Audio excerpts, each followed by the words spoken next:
Class 35 Indo पाक history 20 मार्च 1927 में Delhi proposal पेश कयो वियो।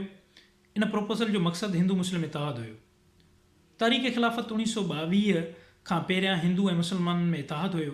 जीअं तारीख़ ख़िलाफ़त शुरू थी, हिंदू मुस्लिम फ़साद शुरू थिया ऐं हिंदुनि अलॻि सां तहरीकूं शुरू कयूं, जिन में शुद्धि ऐं संगठन तहरीकूं नुमाया आहिनि।